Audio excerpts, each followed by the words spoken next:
आइए बच्चों, आज आप लोगों को हम पॉलिनोमियल्स का एक और बेहतरीन सवाल सॉल्व करना सिखाते हैं, यानी के का मान निकालने वाला। इसके लिए आपको एक पॉलिनोमियल पहले से गिवन रहेगा, साथ में एक रिलेशन गिवन रहेगा। इसके लिए कुछ हिंट फार्मूला है। Sum of the zeros alpha plus beta equals to minus B by A. Product of the zeros alpha into beta equals to C by A. यहाँ अल्फा बीटा जो है वो आपका दिए गए पॉलिनोमियल्स का जीरोज है, जो यहाँ पे क्वेश्चन गिवन रहेगा। अब इसका सॉल्यूशंस कैसे करेंगे? सबसे पहले हम पॉलिनोमियल्स को लिख लेंगे, जो पॉलिनोमियल्स हमारे क्वेश्चंस में गिवन है। यहाँ पे आपका दिया रहेगा, इसको आपको पहले लिख लेना है। उसके बाद फिर आपको बारी बारी से इस पॉलिनोमियल्स का एक्स स्क्वायर का कोफिशिएंट, एक्स का कोफिशिएंट और कांस्टेंट, इस तीनों को यहाँ ए बी सी मान का यहाँ पे लिख लेना है। उसका फिर हम लोगों को अल्फा प्लस बीटा का मान निकालना है, minus B by a, b और ए का मान पुट करके।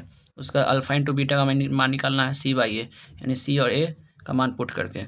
उसके बाद एक अलजेब्रिक फार्मूला है, ए प्लस बी का whole square equals to a square plus b square plus two a b. यहाँ पे ए को अल्फ़ा और बी को बीटा मान लेना है। उसके बाद हम लोगों को ए की जगह पे अल्फ़ा और बी की जगह बीटा लिख के इसको अल्फ़ा प्लस बीटा के टर्म में इसको एक्सपेंड कर देना है।